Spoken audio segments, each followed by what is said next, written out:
좋아요, 구독! 오늘의 주제입니다. CS2024의 빅테크가 총출동할 예정입니다. 그렇다면 여기서 미리 선점할 섹터는 어디일지 자세한 내용 다뤄보도록 하겠습니다. 네, 세계 최대 가전 IT 전시회인 CS2024가 내년 초에 열리게 됩니다. 현지 시간으로 1월 9일부터 12일까지 미국 라스베가스에서 열리게 되는데 이번 CES에서 가장 큰 화두는 뭘까요? 역시 AI죠. 네. 이번 CES의 주제가 올원이에요. 올원이 뭐냐면 모든 기업과 산업을 포괄하는 개념으로 기술을 통해서 전 세계에 우리가 해결하지 못하는 과제를 해결해 보자. 이런 의미로 올원이라는 걸 썼는데 그렇지만 사실 이 솔루션의 가장 핵심 기술은 역시 AI였습니다. 물론 이제 그 미국 CTA 측에서 지난달에 한국에 와서 홍보를 하면서 여러 가지 이야기를 했는데 오토모티브라든지 그리고 헬스케어 시장이라든지 스마트 홈이라든지 이런 여러 가지 이제 부분적인 기술도 이번에 큰 화두다라고 이야기하지만 이 모든 기술의 본질적 기술의 기초는 AI였습니다. 그러니까 AI가 이제는 단순히 우리 미래의 기술이 아니라 전통 산업과 어떻게 결합되어서 어떤 혁신을 이루고 가는가가 이번 아마 CES의 가장 큰 화두이고 또 그런 기업들이 아마 혁신상이라든지 여러 파급 효과를 만들어내는 그런 아마 CES 될 겁니다. AI가 화두겠지만 거기서 좀 파생되는 섹터는 또 없을까요? 방금 말씀드린 대로 네. 이제 스마트홈도 있지만 푸드테크, 네. 에그테크라든지 헬스케어가 웰니스테크 어떻게 합쳐지는지 그런 이제 파생되는 기술들을 이야기하지만 네. 그 파생되는 기술들조차도 AI 기술과 어떻게 접목해서 어떤 혁신이 일어나고 있는가를 계속 보여주고 있는 게 아마 이번 CES의 가장 큰 관심일 겁니다. CES 이번에 일단 어떤 기술들이 AI와 어떻게 접목이 되는지를 중점적으로 봐야겠네요. 그렇다면 또 현대차 그룹을 좀 먼저 살펴보도록 하겠습니다. 현대차와 기아 그리고 현대모비스 주요 계열사가 참여를 하게 됩니다. 특히 기아의 경우에는 2019년 이후로 약 5년 만에 CES에 컴백을 했는데 여기에서 이제 양산형 PBB를 보일 예정이라고 합니다. PBB가 목적 기반 차량인데 개념과 좀 상징성 어떻게 봐야 할까요? 우선 현대차는 CES에 2022년에는 갔다가 그 2022년에 그때 가서 아마 현대차 로보틱스라든지 메타버스와 결합된 메타버스 모빌리티 그 당시에 2019년 이후에 현대차가 정의선 회장이 모빌리티 솔루션 기업으로 그러니까 자동차를 만드는 기업에서 모빌리티 솔루션 기업으로 가고자 이제 지명을 했기 때문에 지금 일어나고 있는 현대차의 대부분의 전략들은 아마 거기에 기반을 합니다. 기아차는 2019년 이후에 사실 5년 만에 처음 가는 건데 기아차가 오래전부터 준비한 그 기술이 하나가 PBS입니다. 방금 말씀대로 Purpose Built Vehicle입니다. 그러니까 목적 기반적 차량인데 생소한 부분도 계실 거예요. 이 PBS가 왜 나왔냐를 좀 이해하시면 이게 앞으로 산업 전반에 어떻게 영향을 미치고 PSV가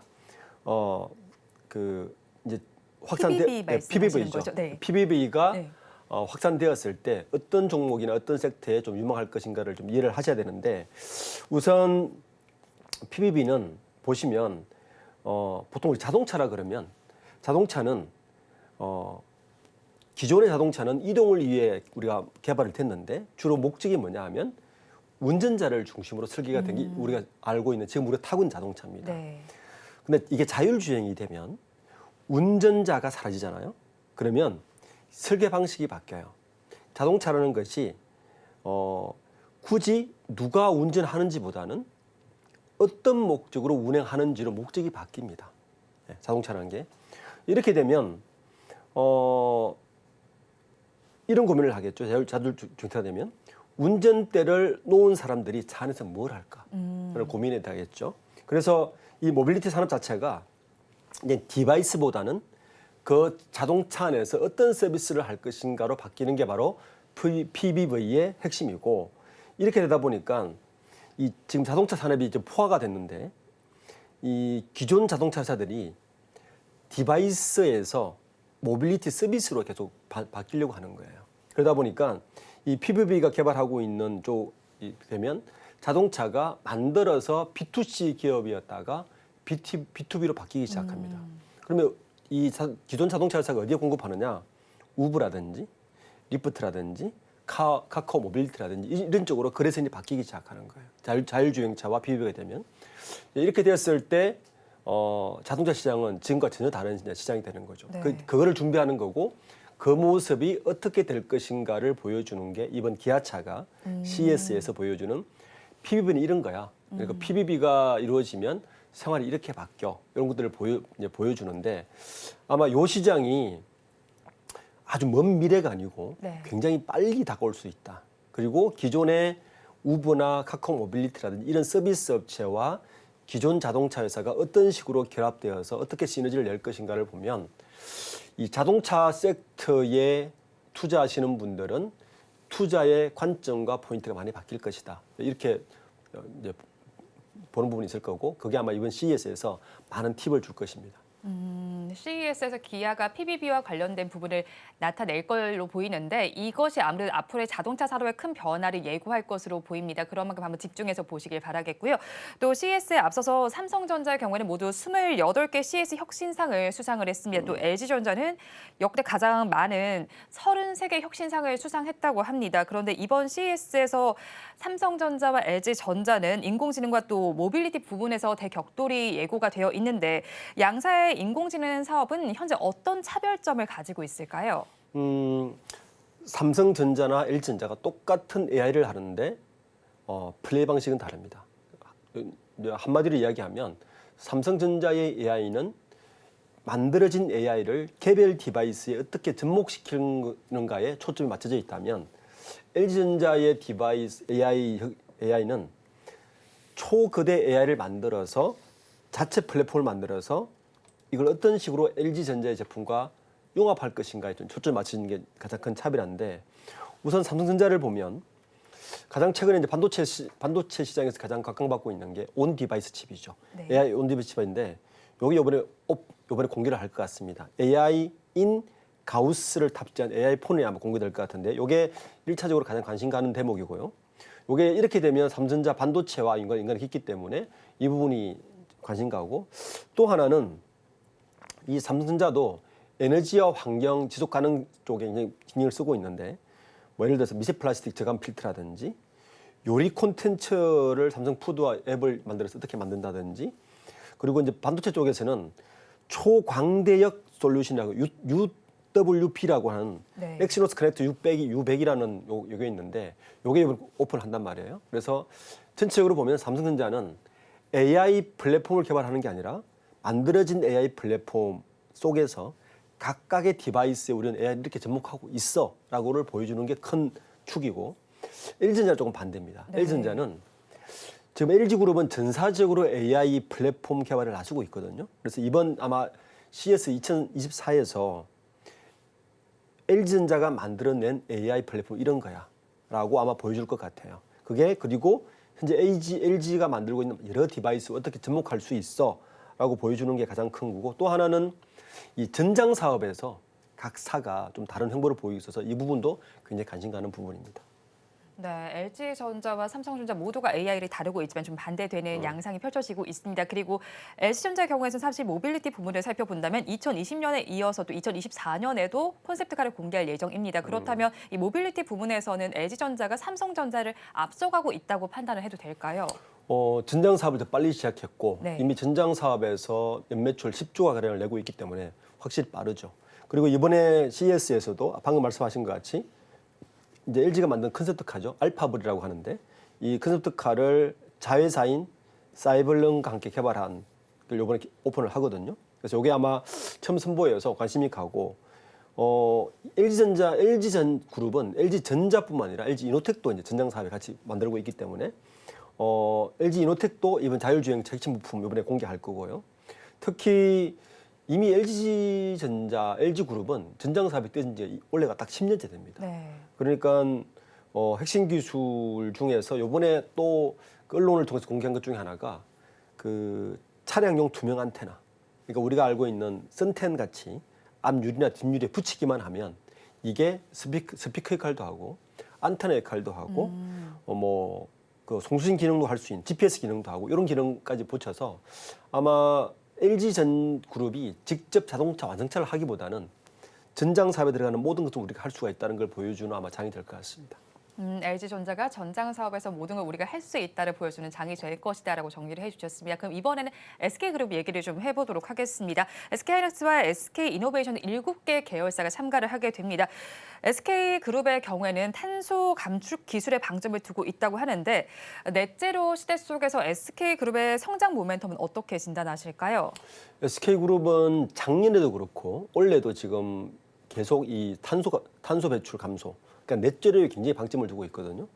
우선 작년 CES에서는 그 SK그룹이 한 6가지의 탄소 감축 분야를 이야기를 했어요. 네. 그중에 보면 작년에 이야기했던 것 중에 하나가 친환경 모빌리티, 예를 들어서 그 전기차 배터리를 수소유 레진으로 한다든지, 그리고 탄소 없는 라이프 스타일, 그리고 폐기물을 어떻게 자원 순화시켜서 지속 가능하게 만들 것인가, 그리고 에어 모빌리티, UAM, 그리고 그 저전력 반도체, 뭐 이런 이야기를 많이 했었는데, 그리고 마지막으로 CO2 포집을 했는데, 네. 요 6가지 중에 올해 CES에서 공통되게 나온 거 딱 3가지입니다. 그러니까 우선 올해 이야기하는 걸 보면 SK그룹은 그 AI 반도체에 있는 HBM 그 이야기를 했고, 전기차 배터리 이야기했는데, 우선 UAM은 작년과 올해 계속 공통적으로 하고 있어요. 하겠다는 네. 이야기죠.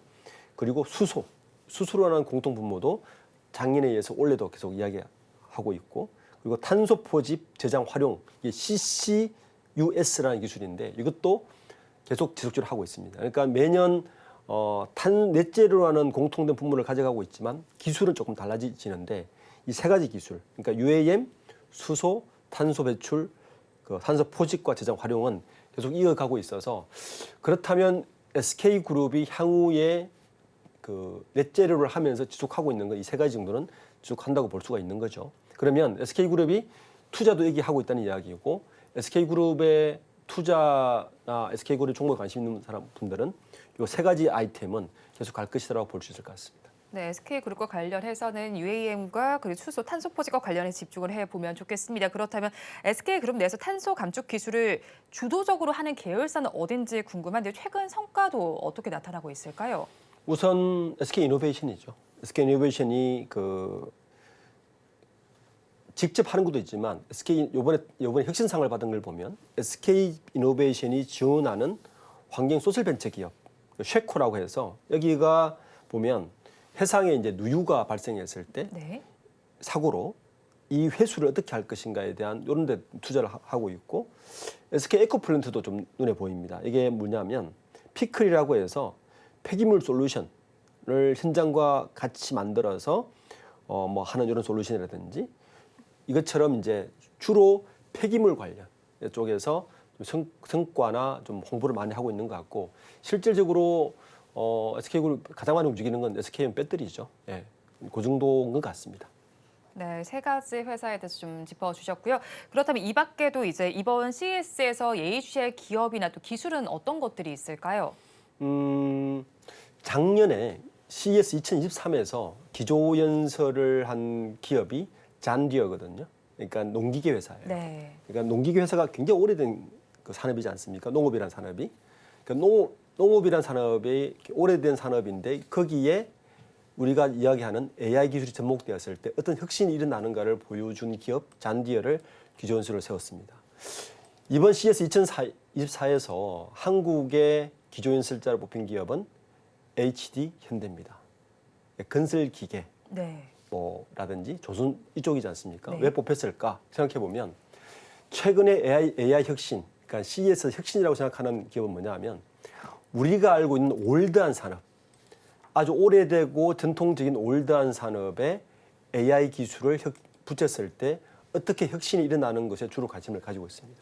최근에 보면 굴삭기가 자율주행차가 달려서 위험한 현장에서 사람 없이 작업을 하는 것들을 많이 보여주고 있어요. 이것처럼 최근에 그 AI 쪽에 관심이 있는 분들의 투자에 어떤 집중할 곳은 전통 산업인데, 네. 전통 굴뚝 산업인데 이 기업이 얼마나 빨리 AI를 접목해서 새로운 혁신을 일으키고 있는 기업은 주목해서 보셔야 됩니다. 그럼 건설과 관련해서 지금 언급을 해주셨는데 지금 AI와 잘 협력을 해서 좀 하고 있다고 보시는 걸까요? 그렇죠. 아마 아까 말씀드린 미국의 잔디어가 네. 혁신상을 받았던 이유 가장 큰 이유 중 하나가 자율주행차나 AI를 만들어 보니까 처음에는 자율주행차는 늦게 오잖아요. 네. 그런데 농업 현장은 위험하지가 않잖아요. 만약에 사고가 일어나도 기계는 있을지라도 사람 목숨은 있지 않습니까? 네. 반대로 건설 현장을 보면 되게 위험하잖아요. 우리 산재도 많고 여러 가지 뭐 산업재해법도 있고 이러다 보니까 좀 피하는데 그 현장에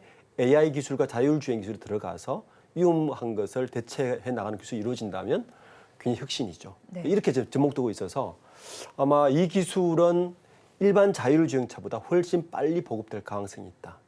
그러니까 자율주행이 농업 기계에 먼저 들어갔듯이 네. 일반 자동차보다는 사람을 싣고 다니는 자동차보다는 건설 현장에 먼저 들어갈 수 있다. 이렇게 보는 네. 거죠. 그래서 거기서 혁신이 먼저 발생한다. 그쪽 그렇게 접목해서 AI가 들어가는데 사람이 위험이 적고 네. 혁신이 빨리 일어나고 전통 산업인 곳에 접목되는 기업이나 종목들은 유심히 보는 게 투자 관점에서 굉장히 중요한 팁이 될 것입니다. 네, 그러면 그 안에서도 건설주 안에서 좀 여러 가지 종목들이 네. 포진해 있잖아요. 그 안에서 좀 저희가 조금 더 집중해서 볼 만한 종목들을 어떻게 좀 선별해 볼 수가 있을까요? 역시 HD 현대의 그 굴삭기 사업, 네. 인프라코어 같은 이쪽이죠. 우선 그 가장 먼저 접목할 수 있는 부분에 좀 관심을 가져본다면 좋은 팁이 될 수 있지 않을까 생각합니다. 네, 그럼 최근에 건설주에 대한 시각도 조금 달라지는 것 같더라고요. 이제 계속 지지부진했기 때문에 좀 그다지 투심도 몰리지 않았는데 최근에는 또 이제 증권사에서 반송문을 쓰기도 하는데 네. 굉장히 투심이 많이 달라진 것 같아요. 그렇다면 CS를 빼고 놓고 보더라도 건설주에 조금 더 모멘텀이 될 만한 요소들이 있을까요? 지금 제가 CS 관련 말씀드린 거는 건설 네. 기계를 말씀드린 네. 거죠. 이제 건설 기계와 건설 산업은 사실 좀 다르거든요. 건설 기계 같은 경우는 유가라든지 네. 주로 이제 해외를 진출하는 거와 연관이 많기 때문에 그런 기술과 연관이 된 거고 건설 산업은 우리나라 같은 경우는 주택 경기와 아주 밀접한 관계가 있어서 네. 그건 좀 상반된 이야기인데 건설 산업은 여전히 내년에 금리가 인하됐을 때 반사이익이 오겠죠. 네. 아무래도 금리가 인하되기 시작하면 우선 햇빛이 드는 곳은 건설 산업이 될 가능성이 높습니다.